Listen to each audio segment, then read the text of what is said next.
오늘 우리 인생의 전환점이 되는 승리라는 제목으로 함께 하나님의 말씀을 살피고자 합니다. 오늘날 세계 최강국이 어디냐라고 물으면 아마 모두가 다 미국이라고 말할 것 같습니다. 근데 그 미국도 처음부터 세계 최강국은 아니었지요. 이 미국도 영국을 상대로 독립운동을 벌였던 때가 있고, 또 독립전쟁을 벌였던 때도 있고, 또 우리나라가 남과 북이 싸웠던 것처럼 미국도 남북이 나누어져서 싸웠던 적이 있습니다. 이 미국의 남북전쟁은 1861년 4월부터 1865년 4월까지 약 4년간 진행되었던 전쟁인데요. 이 전쟁은 우리가 익히 잘 아는 그 아브라함 링컨 대통령께서 이끄셨던 그 북군이 승리함으로 말미암아 결국 미국 내에서 노예제도가 폐지되는 아주 역사적인 전쟁이었습니다. 그런데 이 4년간 이 남북전쟁이 진행되는 동안 수없이 많은 전투들이 이루어졌는데, 이 많은 전투들 가운데 이 남북전쟁의 그 결정적인 그 전쟁의 역사를 바꾸었던 전투가 있습니다. 그것이 바로 게티즈버그 전투라고 알려져 있는 전투인데요. 이 전투는 1863년 7월에 있었다라고 합니다. 그래서 이 게티즈버그 전투가 이루어지기 전까지는 남쪽과 남군과 북군이 거의 대등하게 싸우고 있었고, 남군이 승기를 잡았던 때도 있다고 합니다. 근데 이 1863년 7월에 있었던 게티즈버그 전투에서 북군이 결정적으로 승리하게 되면서 이 전쟁의 승기가 확 북군으로 넘어가게 된다고 합니다. 그래서 실제로 이 전쟁 이후에는 남군이 북군의 영역으로 침공해 들어왔던 적이 단 한 차례도 없다고 합니다. 그리고 2년 뒤에는 이 남군이 패배하게 됩니다. 이처럼 어떤 전쟁이건 간에요, 이 전쟁은 여러 전투들로 구성이 되는데 어떤 전쟁이건 간에 결정적인 전환점을 이루는 전투가 있기 마련입니다. 우리나라에도 있죠. 우리나라 6.25 전쟁 가운데서도 이 결정적인 전환점이 되었던 전투가 바로 인천 상륙작전입니다. 이 전투가 있기 전에는 거의 모든 영토가 북한군에 의해서 함락당했었지만, 이 인천 상륙작전을 성공함으로 말미암아 반격하게 되고 거의 이제 압록강까지 밀고 올라가는 일이 있지 않았습니까? 오늘 우리가 읽었던 본문에도 한 전투가 나오고 있습니다. 이 전투는요, 이스라엘 백성들과 가나안 땅이 이렇게 길게 되어져 있는데, 이 가나안 땅에서 남부 지역의 연합군이 서로 싸웠던 전투입니다. 그리고 오늘 본문에 나오는 이 전투가 가나안 정복 전쟁이라는 이 전쟁의 결정적인 전환점이 되었던 전투입니다. 사실 이 전투가 벌어지기 전에 이스라엘 백성이 큰 승리를 2번 거두게 됩니다. 어떤 승리냐면 여리고 성을 무너뜨렸던 그 승리와 아이 성을 정복했던 승리가 있었습니다. 근데 이 승리를 거두기는 했지만 아직 이 전쟁에서 승기를 가져왔다라고 말하기는 어려웠습니다. 왜냐하면 이 가나안 땅에 있던 거의 모든 백성이 아직 그대로 남아 있었기 때문입니다. 하지만 오늘 본문에 나오는 전투에서 이스라엘 백성은 역사적인 대승을 거두게 되고, 이 전쟁으로, 이 한 번의 전쟁으로 가나안 중부 지역과 남부 지역을 전부 장악하게 됩니다. 그리고 이 전투 이후에 이 가나안 정복 전쟁의 그 승기가 이스라엘로 급격히 넘어오게 됩니다. 사랑하는 성도 여러분, 오늘 우리는 이제 전쟁 이야기를 살피게 되는데, 우리도 본문에 나오는 이스라엘 백성처럼 전쟁을 치르고 있습니다. 물론 저들처럼 물리적인 전쟁을 치르고 있는 것은 아니지만, 인생이라는 긴 전쟁을 우리 모두는 치르고 있고, 또 믿음으로 살아가는 영적 전쟁도 우리는 치러가고 있습니다. 자, 그렇다면 우리는 어떻게 하면 이 인생이라는 전쟁, 그리고 영적 전쟁이라는 이 전쟁에서 이스라엘 백성처럼 승리할 수 있을까요? 그것도 한 번의 승리가 아니라 이 전쟁, 우리가 살아내야만 하는, 우리가 겪어내야만 하는 이 전쟁을, 그 전쟁의 결정적인 전환점이 되는 승리는 어떻게 거둘 수 있을까요? 오늘 GQS 질문들을 살피면서 그 본문을 통해 하나님의 지혜를 살펴보고자 합니다. 첫 번째 GQS 질문입니다. 기브온이 이스라엘과 화친했다는 소식에 예루살렘 왕 아도니 세덱이 두려워한 까닭은 무엇입니까? 1절과 2절 말씀입니다. 함께 읽겠습니다.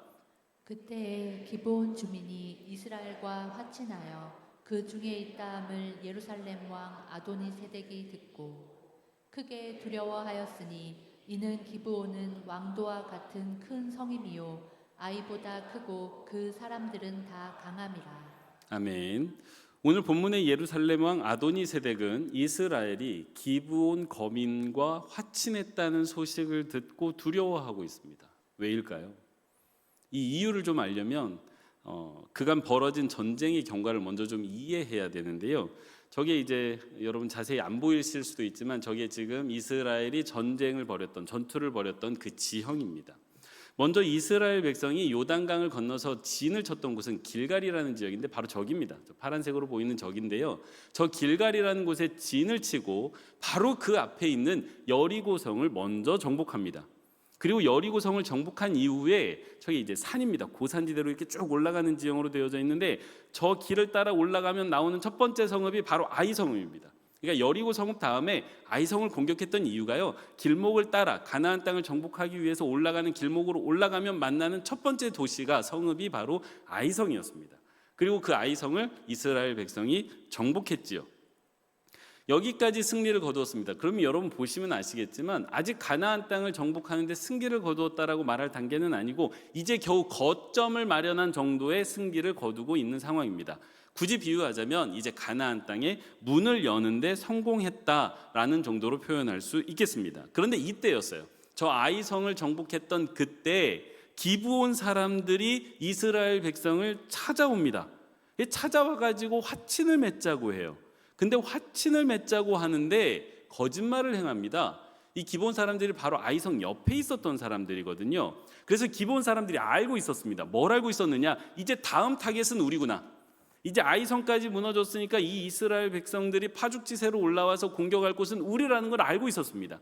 그렇기 때문에 그 전쟁을 피하기 위해서, 그 전투를 피하기 위해서 내려오지요. 길갈로 내려와서 화친을 요청합니다. 근데 아이성 바로 옆에 있는 기브온 성읍 사람들입니다라고 말하면 안 맺어줄 것 같으니까 거짓말을 합니다. 무슨 거짓말을 하느냐? 우리는 저 멀리에서 온 백성들입니다라는 거짓말을 통해서 화친 조약을 맺는데 성공합니다. 이때 이스라엘 백성들이 실수 한 가지를 하죠. 어떤 실수를 하냐면 이 기브온 백성들이 내려와 가지고 화친 조약을 요청할 때 하나님께 묻지 않습니다.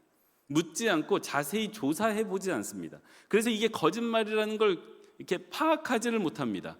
그래서 화친 조약을 맺었는데 3일이 지나서 소식이 들려오는데 이 백성들이 멀리서 온 사람들이 아니라는 거예요. 그리고 매우 가까이 있다는 것입니다. 그래서 올라가서 봤더니 아니나 다를까 바로 아이성 옆에 사는 사람들이었던 것입니다. 기가 막힐 노릇이었죠. 이때 이스라엘 백성들이 한번 갈림길에 서게 됩니다. 어떤 갈림길에 서게 되냐면요. 이스라엘 백성들이 일어나서 저 기브온 백성을 공격하자라고 말합니다.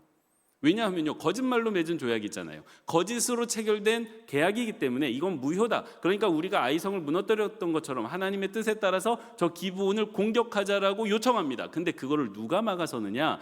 여호수아와 족장들이 막아섭니다. 이유는 한 가지예요. 이게 비록 우리가 실수로 맺은 조약이기는 하지만 우리가 하나님의 이름으로 맺은 조약이라는 거예요. 그래서 우리는 하나님을 믿는 사람들이기 때문에 우리가 속았고 저들은 거짓말을 했지만 이 조약을 깨뜨릴 수는 없다는 거예요. 왜냐하면 우리가 하나님의 이름으로 이 조약을 맺었기 때문이라고 설명을 합니다. 이로써 이스라엘 백성과 기브온 백성들의 동맹이 성립됩니다. 탐탁치 않은 동맹이지요. 그리고 이게 이스라엘 입장에서 보면 억지로 맺어진 조약처럼 보여집니다. 그런데요, 이 화친 조약이 군사적으로는 아주 중요한 의미를 가지고 있습니다. 이게 이제 이스라엘 전체 땅을 보여주는 그림인데요, 지도인데요. 이스라엘과 기브온이 화친을 맺게 되므로 그 옆에 있었던 아이성과 여리고성까지 정복한 상황에서 이 동맹군이 차지한 땅을 표시해 보면 저 파란색 상자예요. 그러니까 지금 저 가나안 전체 땅에서 이스라엘 백성이 차지한 부분은 딱 저 중앙 부분입니다. 저렇게 이제 기브온 백성과 이스라엘 백성이 화친을 맺음으로 인해서 발생하게 된 결정적인 차이가 저 그림에서 보여지는데요. 가나안 땅에 허리가 잘렸습니다. 허리가 잘림으로 말미암아 가나안 백성이 남쪽 사람들과 북쪽 사람들로 구별되고 나누어지게 돼요. 그리고 실제로 기브온이 어디에 있었냐면 저 북쪽 지역과 남쪽 지역이 오가는 그 딱 중앙, 그 길의 한 가운데 있었습니다. 교통의 요충지였어요. 우리나라로 따지면 대전 정도 되는 곳입니다. 그러니까 저 기브온을 막아버리면 남과 북의 왕래를 끊어낼 수가 있었던 자리였던 거예요. 그래서 실제로 이후에 벌어지는 전쟁의 양상을 보면요, 10장에서 이스라엘 백성들이 남부 연합군과 싸우고 있습니다. 그래서 거기에서 대승을 거두게 되고 11장으로 가게 되면 하솔을 중심으로 한 북부 연합군과 싸우는 장면이 나옵니다. 가나안 백성들이요, 저렇게 남부 연합군과 북부 연합군으로 구별해서 연합군을 구성할 수밖에 없었던 이유가 중앙 허리가 잘려버렸기 때문이에요. 그리고 이 허리가 잘려지는데 결정적인 그 요소가 무엇이었느냐? 이스라엘 백성과 기브온 백성들의 화친이었습니다. 그러니까 이게 얼마나 군사적으로 중요한 곳이었는지가 이제 좀 이해가 되시죠? 지크에서 첫 번째 질문이 이거였습니다. 기브온 백성과 이스라엘이 화친했다는 소식을 듣고 왜 예루살렘 왕 아도니세덱은 그토록 두려워했는가? 이게 질문이었어요. 이유가 무엇입니까? 그냥 단순하게 보면 저 기브온 성읍이 큰 성읍이었고 강한 성읍이었기 때문이지만 조금 더 깊이 들여다보면 저 기브온이라는 지역이 가진 전략적 중요성 때문입니다. 그래서 저 지역을 뺏기면 가나안 전체 땅이 위험해지기 때문에 아도니세덱은 두려워했던 것입니다. 자, 그렇다면 두 번째 GQS 질문입니다.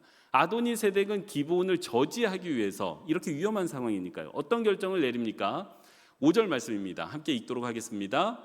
아모리 족속의 5 왕들 곧 예루살렘 왕과 헤브론 왕과 야르못 왕과 라기스 왕과 에글론 왕이 함께 모여 자기들의 모든 군대를 거느리고 올라가 기브온에 대진하고 싸우니라. 아멘.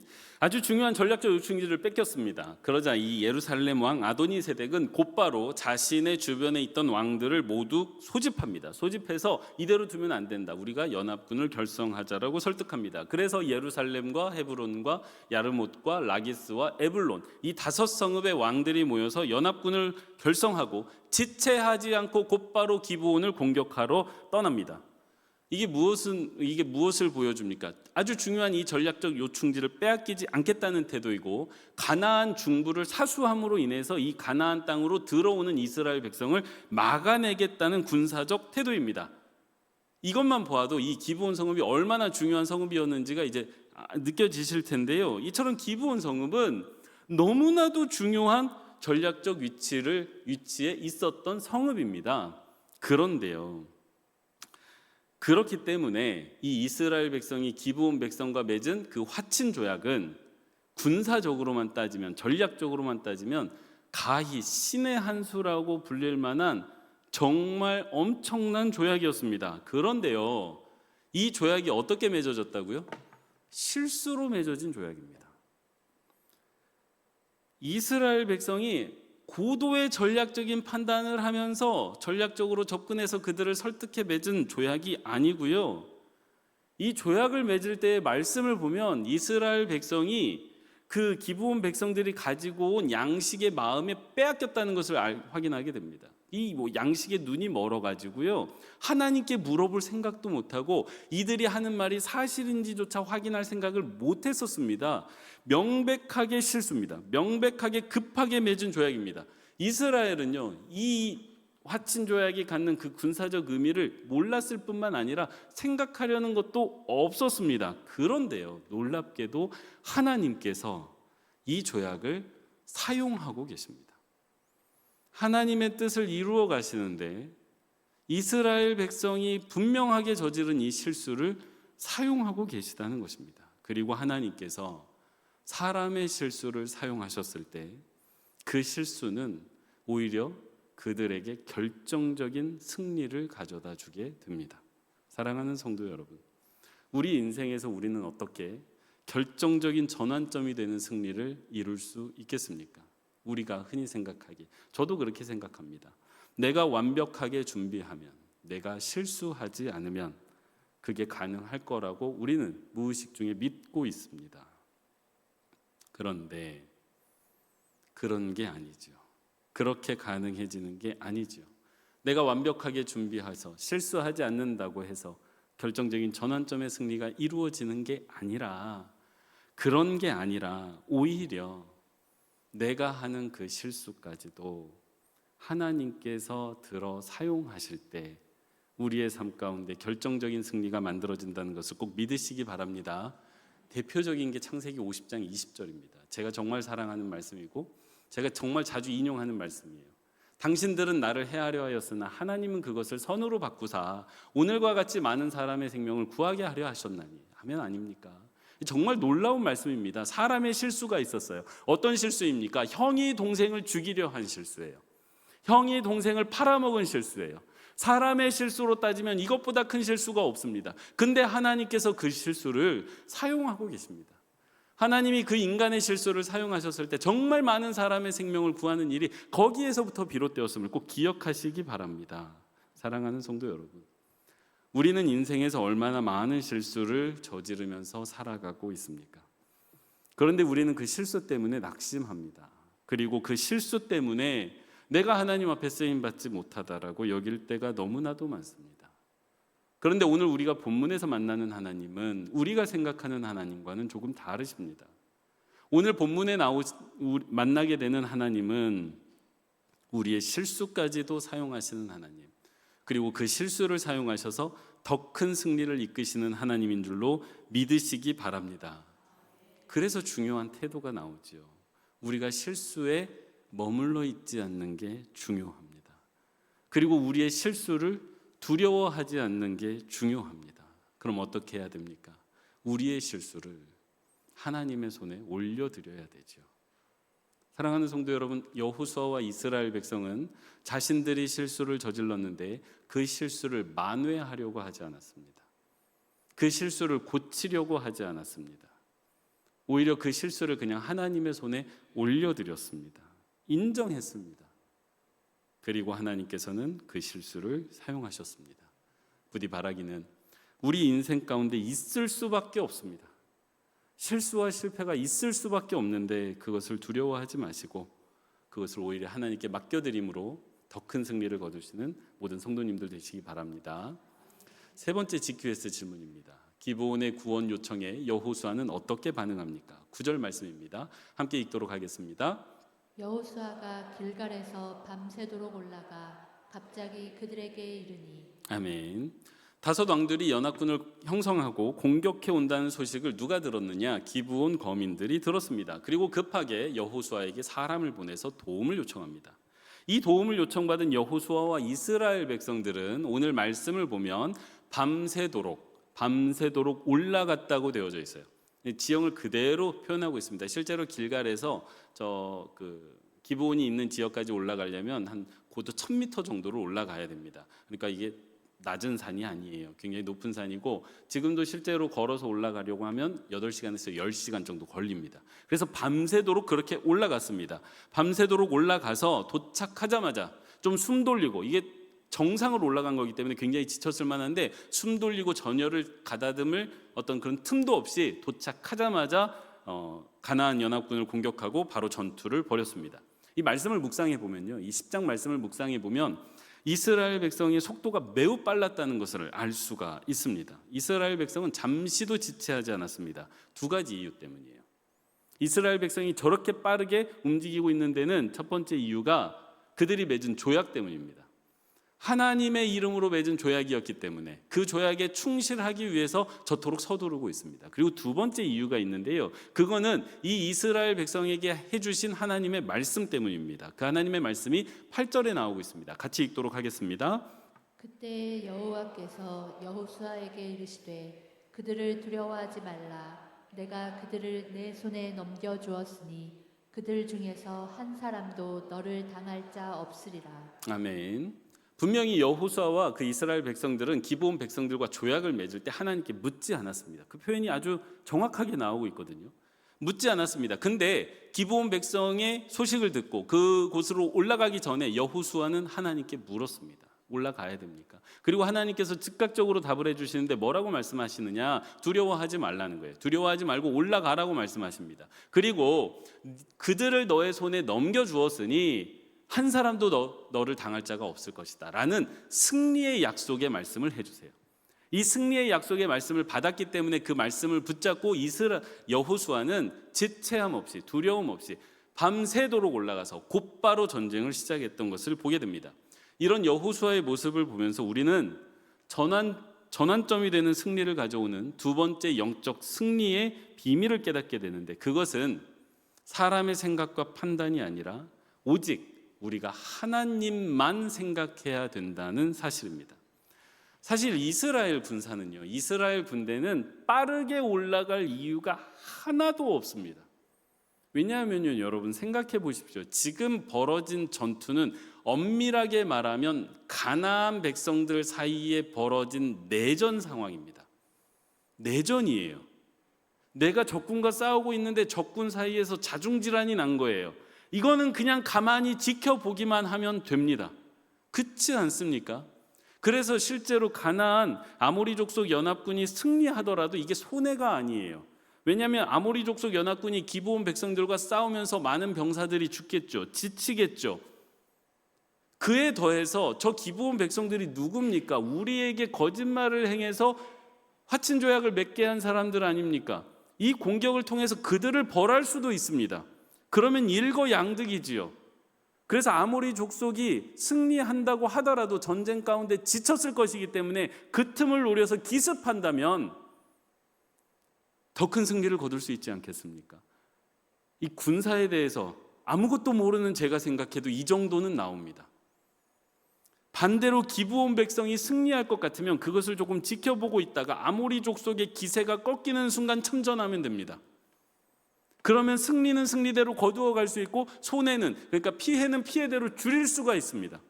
그러니까 이 전쟁은요, 기브온 백성들과 아모리 족속의 연합군 사이에 벌어진 이 전투는요, 빠르게 참전할 전투가 아니라 느리게 천천히 관망하면서 사태를 파악해가면서 참전해야 하는 전쟁이었습니다. 그런데요, 오늘 본문 말씀을 묵상하면 제가 묵상하면서 적어놨던 글귀가 빠르게 더 빠르게였어요.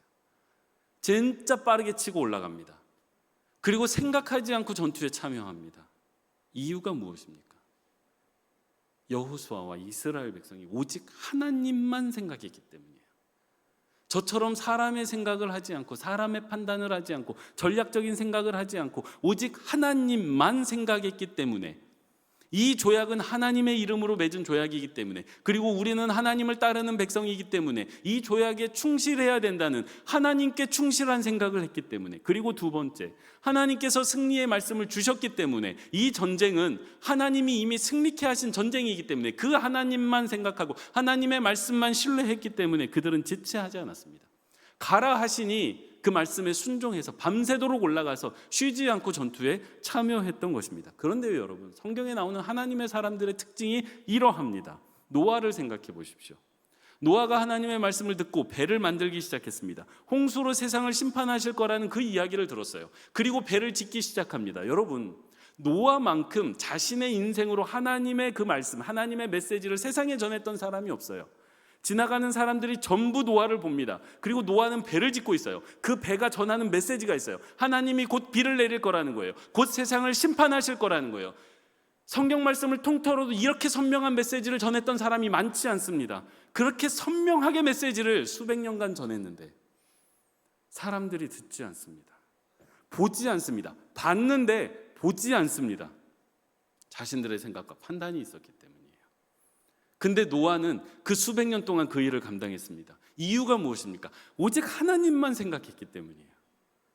주변의 사람들이 뭐라 하든지 간에 하나님만 생각했기 때문에 그는 끝까지 그 사명을 감당하고 결국 홍수의 심판 가운데 승리할 수 있었습니다. 그런데 이렇게 하나님만 생각한 사람 중에 갈렙도 있습니다. 오늘 우리가 이렇게 저희가 매일 성경을 살펴가는데 오늘 매일 성경 본문에 나왔던 말씀이에요. 이 14장 9절과 10절 말씀인데 제가 읽어드리겠습니다. 그날에 모세가 맹세하여 이르되, 이게 이제 갈렙이 하는 말입니다. 내가 내 하나님 여호와께 충성하였은즉 내 발로 밟는 땅은 영원히 너와 내 자손의 기업이 되리라 하였나이다. 이제 보소서, 여호와께서 이 말씀을 모세에게 이르신 때로부터 이스라엘이 광야에서 방황한 이 45년 동안을 여호와께서 말씀하신 대로 나를 생존하게 하셨나이다. 오늘 내가 85세로 돼. 아멘. 여러분, 저는 저 말씀이 너무 감동이 되었어요. 왜냐하면 갈렙이 45년 전에 그의 나이 40세 때 그가 꿈을 하나 꾸었는데, 비전을 하나 가졌는데, 하나님 안에서 내가 저 땅 가나안 땅을 정복하겠다는 비전을 가졌습니다. 근데 그 비전이요, 다른 사람도 아니라 적군도 아니라 아군에 의해서 꺾여졌습니다. 이스라엘 백성들 때문에 그 꿈을 꺾었습니다. 실망했겠죠. 좌절했을 것입니다. 근데 그렇게 실망하고 좌절하고 있는 갈렙에게 하나님께서 모세를 통해 약속 한 가지를 주시는데, 그게 이거예요. 네가 충성하였은즉 이제 네가 밟는 모든 땅을 내 자손의 기업으로 주겠다. 이 말씀이 뭐냐면요, 그래, 좋다 이거예요. 오늘은 너가 어쩔 수 없이 이 땅 가나안에서 물러나야 되지만 언젠가는 내가 너로 하여금 다시 이 땅을 밟게 할 것이다. 그리고 그날이 되면 네가 밟는 모든 땅을 내가 너에게 기업으로 주겠다라고 약속을 해주신 거예요. 실망하고 좌절하는 갈렙에게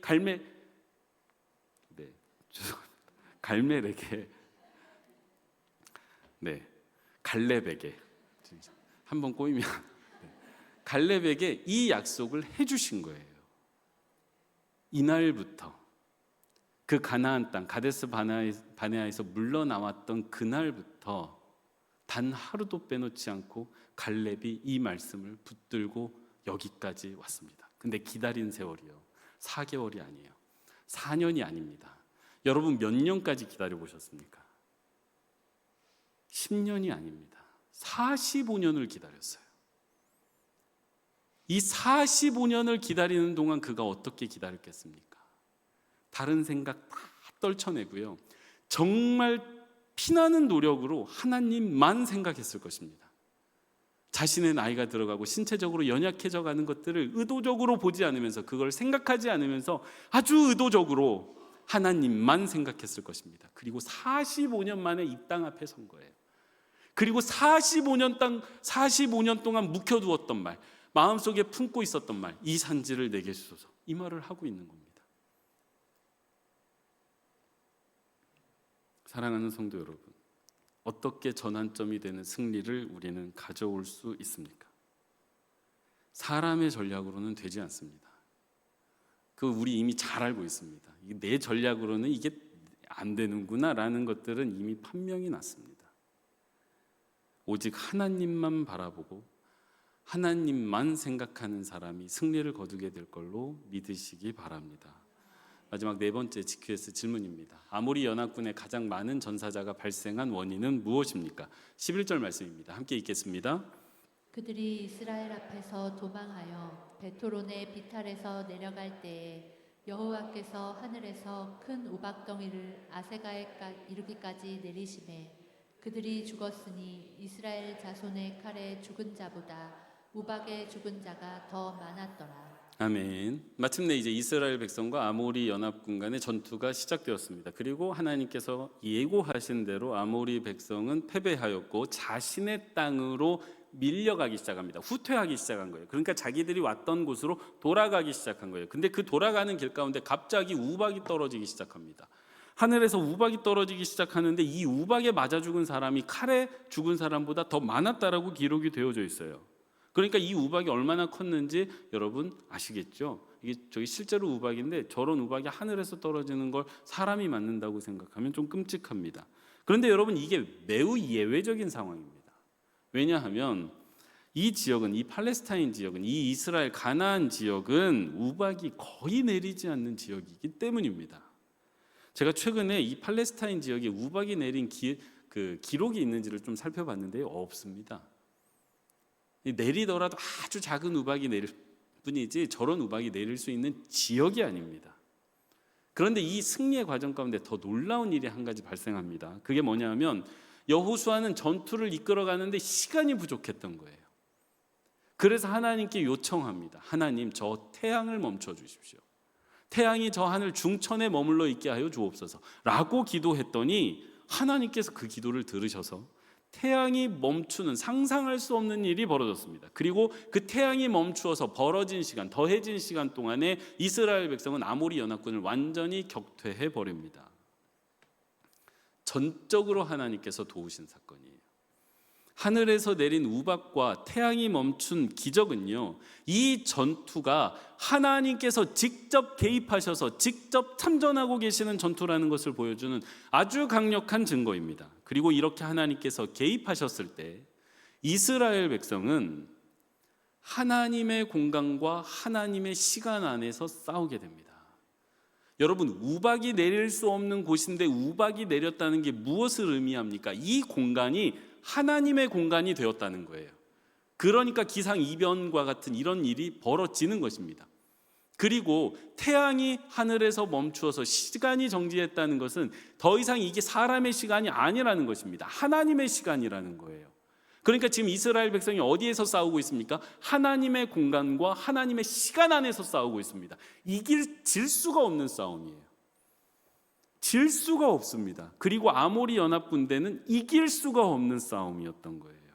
사랑하는 성도 여러분, 전환점을 가져오는 승리의 세 번째 비결은요, 하나님의 공간과 하나님의 시간 안으로 들어가라는 것입니다. 만약 우리가 하나님의 공간과 하나님의 시간 안으로 들어갈 수만 있다면 우리는 패배할 수 없습니다. 그러면 우리 인생은 승리할 수밖에 없게 됩니다. 누가복음 15장에 나오는 돌아온 둘째 아들의 이야기가 그 대표적인 사례입니다. 여러분, 이 둘째 아들은 전형적인 실패자입니다. 그가 가지고 있었던 모든 것을 잃어버렸고 그 주변에 있던 수없이 많은 사람이 다 떠나갔습니다. 사회적으로도 가장 밑바닥까지 추락해서 비참한 삶을 살고 있었습니다. 그래서 인간적인 관점으로 바라보면 그의 회복 가능성은 거의 없다고 보는 게 맞습니다. 그런데요, 그가 그때 무슨 결정을 하냐면 아버지의 공간과 아버지의 시간으로 들어가기로 결정합니다. 그래서 그가 한 일이라고는 그의 아버지의 공간과 시간 안으로 들어간 것밖에 없어요. 근데 그 아버지의 시간과 공간 안으로 들어갔을 때 먼저 그의 옷이 변하고요, 그를 대하는 대우가 달라지고요, 그가 누리는 삶이 달라집니다. 그리고 결정적으로 그에 대한 신분이 달라집니다. 그가 한 일은 없습니다. 사실 없다라고 보는 게 맞아요. 오직 한 가지, 아버지의 시간과 아버지의 공간 안으로 들어간 것밖에 없습니다. 그리고 그는 승리했습니다. 사랑하는 성도 여러분, 인생의 전환점이 되는 승리는 우리의 힘과 우리의 노력으로 이룰 수 있는 게 아님을 기억하시기 바랍니다.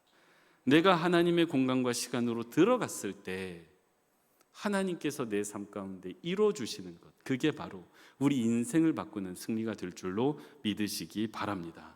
그렇다면 어떻게 하면 우리는 이 하나님의 공간과 시간으로 들어갈 수 있을까요? 핵심은 하나님의 임재에 있습니다.